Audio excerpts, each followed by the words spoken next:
कसैको उम्मेदवारको बारेमा म केही भन्न चाहन्न, किनभने भनिरहन लागेकै छैन, चर्चा गर्न आवश्यकै पर्ने खालका छैनन्। सूर्यमा भोट हालौँ, एमालेलाई विजयी बनाऊ, काठमाडौँलाई सपारौँ।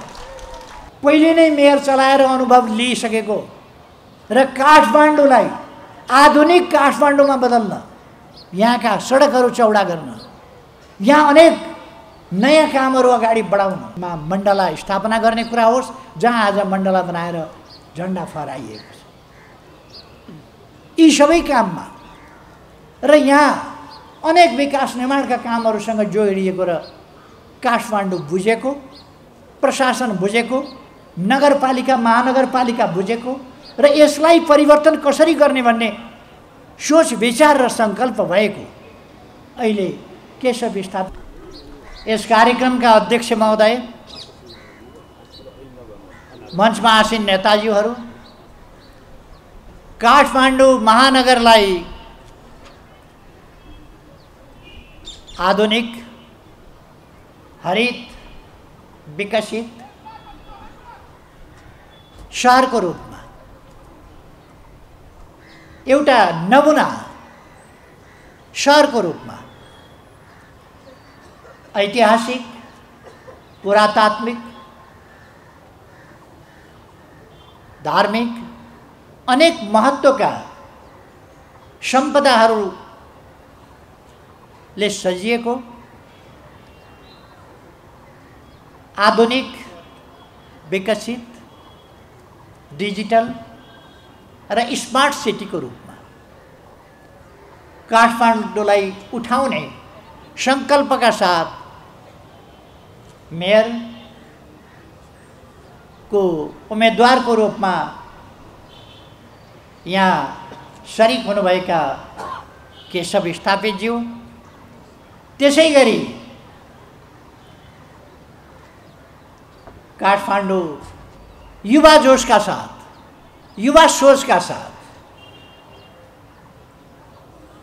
काठमाडौँलाई नयाँ गतिमा विकासको बाटोमा अग्रसर गराउन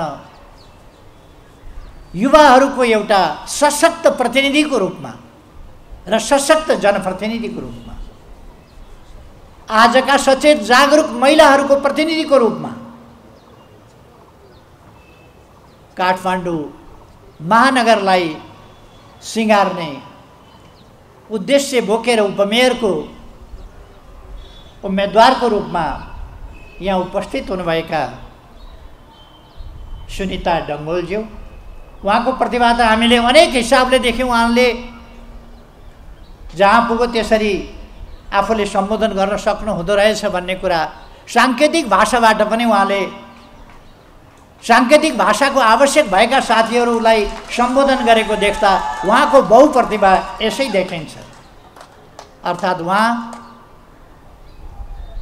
शारीरिक रूपमा अशक्तता, अपाङ्गता भएका व्यक्तिहरूको पनि साँचो प्रतिनिधि, महिलाहरूको पनि साँचो प्रतिनिधि, युवाहरूको पनि कर्मठ प्रतिनिधि र काठमाडौँवासीहरूको नवोदित प्रतिनिधि, नयाँ पुस्ताको एउटा प्रतिनिधिको रूपमा उहाँ आउनुभएको छ।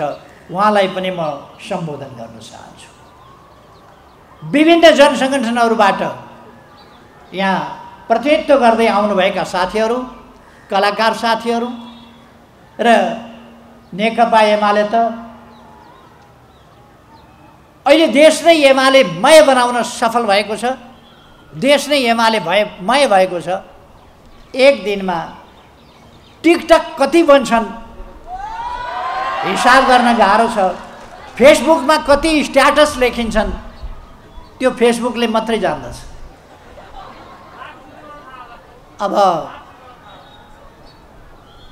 गीत कति बन्छन् दिनमा, हरेक ठाउँमा 2टा 3टा 4वटा 5वटा गीतहरू लोकार्पित भइरहेका हुन्छन्।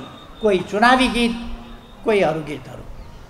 सूर्यको पक्षमा, एमालेको पक्षमा, उज्यालोको पक्षमा, ज्ञानको पक्षमा, विकासको पक्षमा, शान्ति सुव्यवस्थाको पक्षमा गीतहरू बनिरहेका छन्। देश बनाउने सङ्कल्पहरू पोखिरहेका छन्।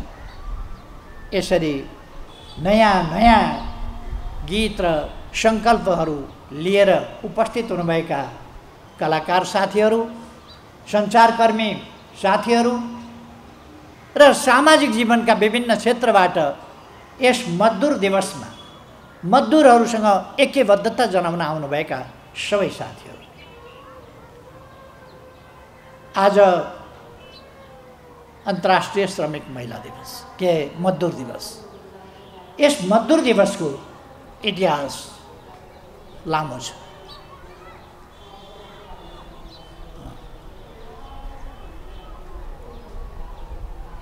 मजदुर दिवसको इतिहास अर्थात् यो दिवस कसरी पैदा भयो, यो दिवस आफै मजदुरहरूको पीडाको, मजदुरमाथिका दमनको, मजदुरले भोग्नु परेका असमानता विभेदहरूको अन्त्यका निम्तिका मजदुर सङ्घर्षहरूको, मजदुरले गरेका बलिदानहरूको र तिनका सफलताहरू, तिनका पीडाहरूको, तिनका सम्झनाहरूको प्रतीक स्वरूप अन्तर्राष्ट्रिय श्रमिक दिवस सुरु भएको थियो। यो धरती श्रमिकहरूले बनाएका छन्। रोम बन्यो श्रमिकहरूले, अरू जुनसुकै सहर पनि बने श्रमिकहरूले, काठमाडौँ बने श्रमिकले। अलिकति कसरी बने भन्ने कुराको एक झलक त यहाँ अघि हाम्रा मेयरका उम्मेदवार केशव स्थापितले पनि उल्लेख गर्नुभयो। छोटो एउटा झलक कसरी बने। पुरातनभन्दा पुरातन सहरहरू र आधुनिकभन्दा आधुनिक सहरहरू सबै बने श्रमिकहरूको श्रम र पसिनाबाट, श्रमिकहरूको मेहनतबाट। तर ती श्रमिकहरू आज जुन अवस्थामा आइपुगेका छन् त्यो उनीहरूको बलिदानपूर्ण सङ्घर्ष, प्रतिरोध र परिवर्तनका निम्तिको उनीहरूको अथक र अनवरत प्रयास, त्यसबाट आज श्रमिकहरू आजको अवस्थामा आइसकेका छन्। नत्र भने महिलाहरूले समान ज्याला प्राप्त नगर्ने, श्रमिकहरूले जिउन पुग्ने गरी, बाँच्न पुग्ने गरी पनि ज्याला प्राप्त नगर्ने र मजदुरलाई मजदुरी कति दिने भन्दा एउटा फर्मुला थियो। फेरि मजदुर जन्माउनु पर्छ, फेरि मजदुर चाहिन्छ, फेरि मजदुर हुर्काउनुपर्छ। त्यसकारण ऊ आफू र उसको परिवार यति मात्रै बाँच्न सकोस् जहाँ उसले सन्तान उत्पादन गर्न र छोराछोरी हुर्काउन सकोस्, ताकि भोलि फेरि उद्योग व्यवसाय आदि चलाउन र निर्माण कार्यहरू अगाडि बढाउनका लागि मजदुर चाहिन्छ। त्यो मजदुर उत्पादन गर्ने कारखाना चाहिँ कायम रहोस्, कारखाना चलिरहोस्, त्यतिका लागि मजदुरलाई स्यालेरी दिइन्थ्यो। मानवीय भावनाले बाँच्नका लागि कामको मूल्याङ्कन गरेर होइन, पछि पनि मजदुर चाहिन्छ भनेर पछिसम्मका लागि आफ्ना स्वार्थहरूको जोहो गर्नका लागि मजदुरहरूलाई पारिश्रमिक दिइन्थ्यो, अरू हिसाबले होइन। त्यस ठाउँबाट विभिन्न प्रकारका मजदुरहरूले सङ्घर्ष गर्दै गए। म आज तपाईँहरूलाई यहाँ मजदुरहरूको सङ्घर्षको लामो इतिहास, बलिदानको इतिहास र गौरव गाथा सुनाउन गइरहेको छैन, किनभने यो सुनाउन थाल्यो भने 2-3 घन्टाको समय कमसेकम अत्यन्त छोटो गर्दा पनि त्यसैमा खर्च हुन्छ। त्यसकारण म त्यतापट्टि जान चाहन्न, यति भन्न चाहन्छु कि मजदुरहरूको लामो समयको अथक र अनवरत बलिदानपूर्ण सङ्घर्ष, त्यसको परिणामबाटै मजदुर दिवसको स्थापना भएको थियो। सङ्घर्षको एउटा अविस्मरणीय प्रतीकको रूपमा र मजदुरहरूको बहादुरीपूर्ण गाथालाई स्मरण गर्नका लागि प्रथम मे यसलाई मे डेको रूपमा, मे डे भनेको मे दिवसको रूपमा मनाउन थाल्यो। यद्यपि एभिएसनको भाषामा मे डे भनेको सबभन्दा अन्तिम अप्ठ्यारोमा परेको छु भन्ने हुन्छ क्या र। पाइलटले मे डे भन्यो भने म अत्यन्तै अप्ठ्यारो जोखिममा छु, बाँच्न कठिन छ, म धेरै सायद समाधान गर्न नसकिने अप्ठ्यारोमा परेको छु, त्यस बिन्दुमा पुगेको छु भन्ने अर्थ हुन्छ क्या र। एभिएसनको भाषामा। तर हामी एभिएसनको भाषा होइन, मजदुरको भाषा बोलिरहेका छौँ यहाँ। र मजदुर दिवस, मे डे, यो मजदुरहरूको बलिदानको एउटा प्रतीक हो।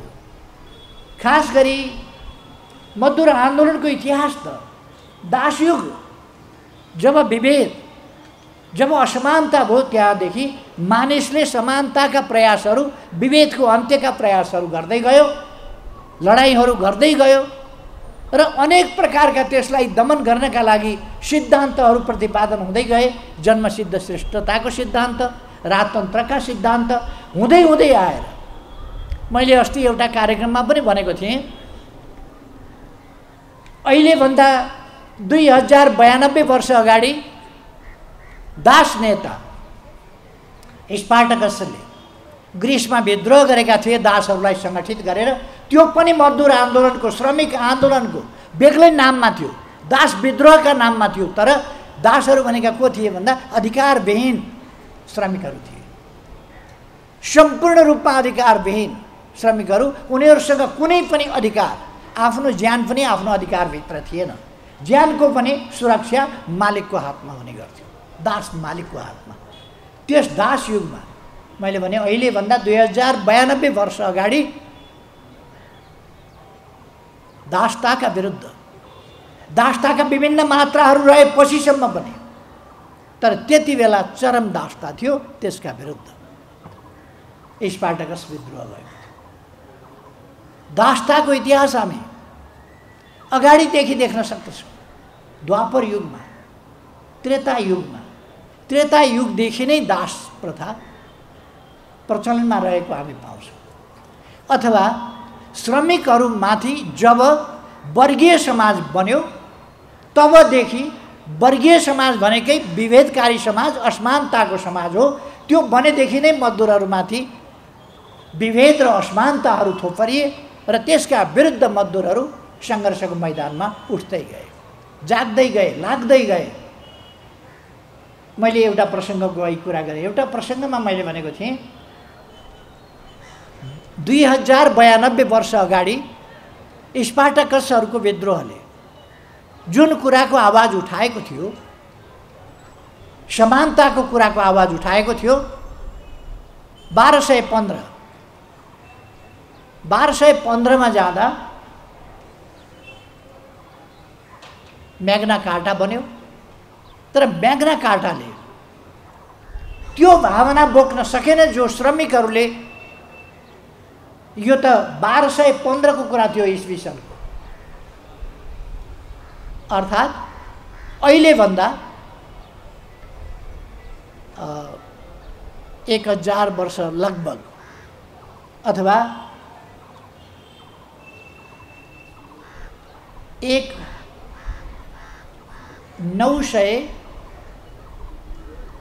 992 वर्ष, 93 वर्ष अगाडि, 993 वर्ष अगाडि स्पार्टकसले उठाएको कुरो, अहिलेभन्दा त्यति अगाडि उठाएको कुरो, अहिलेभन्दा 2092 वर्ष अगाडि स्पार्टकसले उठाएको मागसँग मिल्दैन थियो। किनभने यो म्याग्ना कार्टा सम्भ्रान्त वर्गले उठाएको थियो, त्यसकारण स्ट्याटसका आधारमा अधिकारको कुरा गर्यो त्यसले।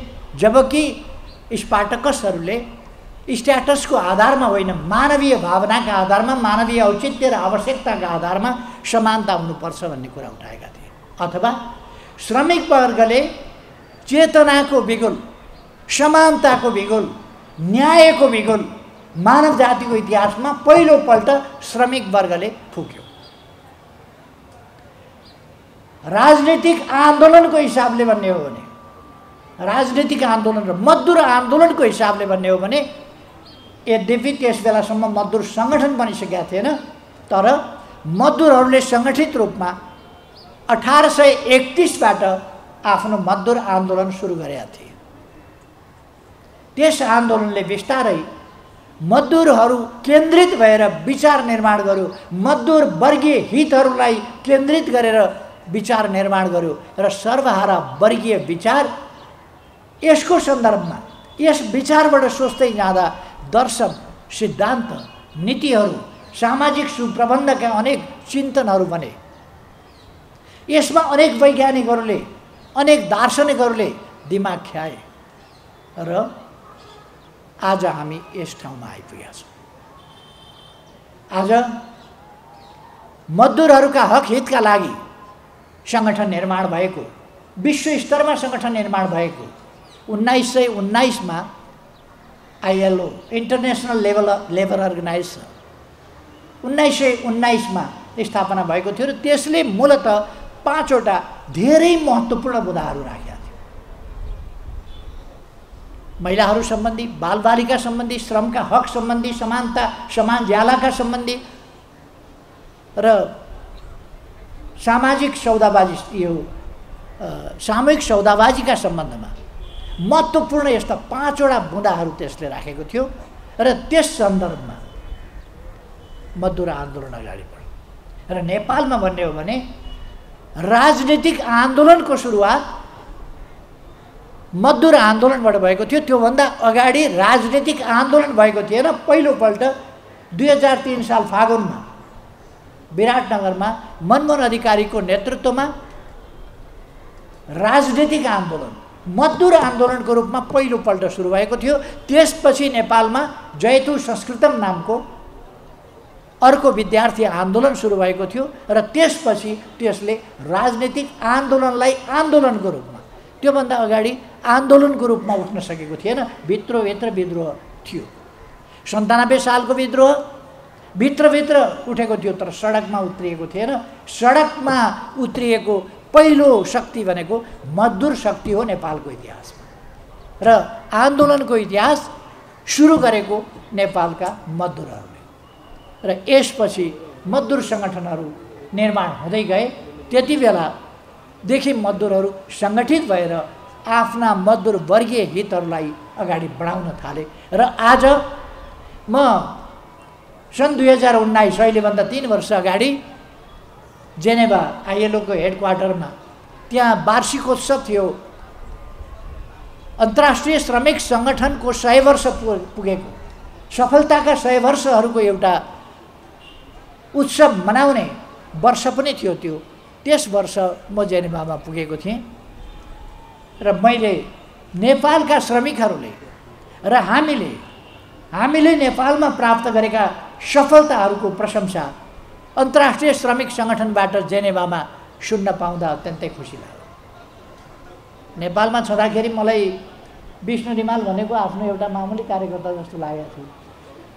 जेनेभामा गएपछि त्यहाँ अन्तर्राष्ट्रिय मजदुर सङ्गठनका नेताहरूले विष्णु रिमाललाई ठुलो नेता, महान नेता, सफल नेता, मजदुर आन्दोलनको हस्ती भनेको सुनेपछि मैले पनि एकछिन विष्णु रिमालतिर हेरेँ हो कि होइन भनेर। तर विष्णु रिमालले नेपालको मजदुर आन्दोलनमा असाधारण योगदान गर्नुभएको रहेछ भन्ने कुरा मैले त्यहाँ गएपछि झन् बढ्ता महसुस गर्ने मौका पाएँ। अन्तर्राष्ट्रिय रूपमा पनि हाम्रो मजदुर आन्दोलन, हाम्रो मजदुर सङ्गठन, हाम्रो जी फन्डले गरेका सङ्घर्षहरू र जी फन्डले प्राप्त गरेका उपलब्धिहरू, त्यसको प्रशंसा मैले सुन्न पाएँ। र जी फन्डले जसरी सामूहिक सौदाबाजीको माध्यमबाट, वार्ता र बार्गेनको माध्यमबाट सरकार, रोजगारदाता र श्रमिकहरूका बिचमा जुन विन विन सिचुएसन अथवा सबैले मान्न स्वीकार्न सक्ने, सबैको मध्यबिन्दुबाट समस्याको समाधान निकाल्ने र औद्योगिक अनरेस्ट, इन्डस्ट्रियल अनरेस्ट अथवा मजदुर अशान्ति, मजदुर समस्या, खास गरेर लगानीकर्ताहरू जहिले पनि, आन्तरिक पनि बाह्य पनि, लगानीकर्ताहरू जहिले पनि झस्किने के हो भने लेबर अनरेस्ट। तर नेपालमा लेबर अनरेस्ट समाप्त भएको छ। लेबर अनरेस्ट होइन, लेबरले अब अनरेस्ट होइन सफलता प्राप्त गरेका छन् र सामूहिक सौदाबाजीबाट आफ्ना मागहरू स्थापित गर्न सकेका छन्। चाहे वर्किङ आवरको सम्बन्धमा होस्, चाहे देशको परिस्थिति अनुसारको स्यालेरीको सम्बन्धमा होस्, अथवा महिला अधिकारको सम्बन्धमा होस्, महिला कामदार र कामको समान ज्यालाको सन्दर्भमा होस्, अथवा बाल श्रमिकलाई श्रममा लगाउन नपाइने सन्दर्भमा होस्, यस्ता कुराहरूको सन्दर्भमा ठुलो सफलता नेपालको श्रमिक आन्दोलनले प्राप्त गरेको छ। यसकारण मैले तपाईँहरूलाई सुरुमै बधाई भनेको हुँ। यति लामो सङ्घर्षदेखिका तपाईँहरूका सफलताहरू, यिनीहरूले ठुलो उपलब्धि हासिल गरेका छन्। आज हामी अन्तर्राष्ट्रिय श्रम सङ्गठनको सम्मानित सदस्य भएका छौँ, नेपालको ट्रेड युनियन। र नेपालको ट्रेड युनियनले अनेक कुराहरूका बावजुद, अनेक मतभेदका बावजुद, अनेक हिसाबले पनि यसलाई एउटा फेडरेसनको रूपमा कायम राख्ने सफलता प्राप्त गरेको छ। यो साधारण कुरा होइन। सङ्घर्षशील मजदुरहरू सहकार्य पनि जान्दछन् र खालि अरूको इन्स्ट्रुमेन्ट, अरूका निम्तिका हतियारको रूपमा मात्रै प्रयोग हुने होइन, आफ्ना वर्गीय हितहरूलाई कसरी सुरक्षित, संरक्षित, प्रवर्धन गर्नुपर्छ र तिनीहरूलाई सफलतामा पुर्याउनुपर्छ भन्ने पनि जान्दछन् भन्ने कुरा यसबाट देखिएको छ। पूर्वको अगाडि जाने नै छ। अघि म पस्दै गर्दा एउटा गीत मैले सुनिराखेका थिएँ, धन्दा नमान नेकपा एमाले यहाँ छँदैछ भन्नु। कुनै प्रकारको अप्ठ्यारो आयो भने, कुनै प्रकारका कठिनाइ आयो भने, वैचारिक अन्योलता आयो भने, दिशाहीनता आयो भने चिन्ता नगर्नुहोस्, धन्दा नमान्नुहोस्। यहाँ एमाले छ, त्यसले स्पष्ट वैचारिक दिशा दिन्छ। त्यसै गरेर सङ्गठनात्मक विशृङ्खलता आयो भने समेटेर लिएर जाने एमाले छ। हरेक सेक्टरमा समस्या आयो भने सेक्टरल विषयगत प्रश्नहरूको समाधान दिन एमाले छ र मजदुर समस्याका समाधान दिने एमाले छ। शारीरिक रूपमा अशक्तता, अपाङ्गता भएका व्यक्तिहरूलाई कसरी सबल बनाउने, सक्षम बनाउने, आत्मनिर्भर बनाउने र उनीहरूलाई सम्मानपूर्ण जीवन जिउन सक्ने अवस्थामा कसरी पुर्याउने र जो त्यस स्थितिमा पुग्न शारीरिक हिसाबले, मानसिक हिसाबले सम्भव छैन, उस्ताहरूका लागि सरकारले जीवनयापनको सम्मानजनक व्यवस्था गर्ने दिशामा नेकपा एमाले चालेका कदमहरू पनि यहाँहरूलाई थाहा छ। समाजका पछाडि परेका हिस्साहरू, अन्यायमा भेदभावमा परेका हिस्साहरू, वर्गहरू, समुदायहरू अथवा छुवाछुतका प्रश्नमा पीडित रहेका समुदायलाई अगाडि बढाउने, सामाजिक न्याय समानता उपलब्ध गराउने कामको नेतृत्व र अगुवाई गर्ने काममा नेकपा एमाले छ भन्ने कुरा म साथीहरूलाई विश्वास दिलाउन चाहन्छु। आज यो कार्यक्रम हामी काठमाडौँमा मनाइरहेका छौँ र काठमाडौँमा अब पुस्तौनी श्रमिक पृष्ठभूमिबाट आएको, अघि केशव स्थापितजीले बताइसक्यो, पुस्तौनी श्रमिक पृष्ठभूमिबाट आएको, पहिले नै मेयर चलाएर अनुभव लिइसकेको र काठमाडौँलाई आधुनिक काठमाडौँमा बदल्न, यहाँका सडकहरू चौडा गर्न, यहाँ अनेक नयाँ कामहरू अगाडि बढाउन र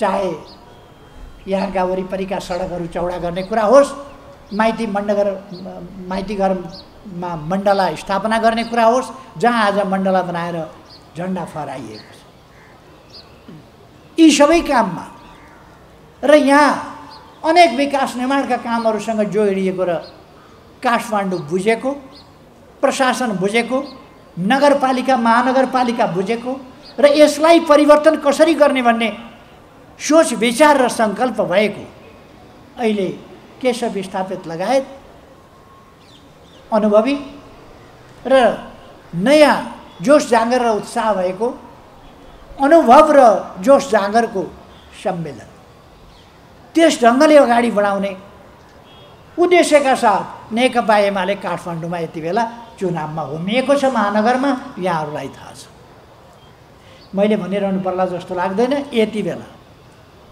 यति बेला काठमाडौँका समस्या समाधान गरौँ, चाहे ती उद्योग क्षेत्रका हुन्, चाहे श्रम बजारका श्रमका समस्याहरू हुन्, अथवा कृषि क्षेत्रका हुन्, अथवा व्यापारका हुन्, बजारका हुन्, उद्योगका हुन्, अथवा यहाँको काठमाडौँको सुरक्षा, पुराना सम्पदाहरूको सुरक्षादेखि लिएर संस्कृतिको सुरक्षादेखि लिएर यहाँका अन्य प्राकृतिक वस्तुहरूको सुरक्षादेखि लिएर यहाँका नदी नालाको सरसफाइदेखि लिएर, नदीको सफाइदेखि लिएर बागमती, विष्णुमती जस्ता शास्त्रहरूमा बढ्ने पवित्र नदीहरू आज फोहोर भएका छन्। यिनलाई हामीले सफा गर्ने अभियान चलाएका छौँ। यस अभियानलाई पुरा गर्न हामीले नदीका किनारहरू नियन्त्रण गर्ने र प्रशोधन केन्द्रहरू ठाउँ ठाउँमा राख्ने, ढल लगेर नदीमा खसाउन नदिने आदि अनेक कामहरू हामीले नै सुरु गरेका थियौँ।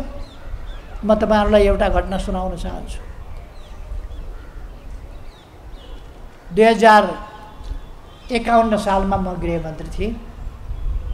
तत्कालीन राजा वीरेन्द्रको पशुपतिमा जानै पर्ने त्यो चलन थियो र मैले त्यसको व्यवस्थापन गर्नुपर्ने थियो। मैले त्यस वर्ष पशुपतिमा गाँजा चरेस बाँड्न मानिनँ। यो हाम्रो अन्तर्राष्ट्रिय प्रतिबद्धता विपरीत छ, हामी बाँड्दैनौँ भनेर मैले चरेसहरू बाँड्न मानिनँ।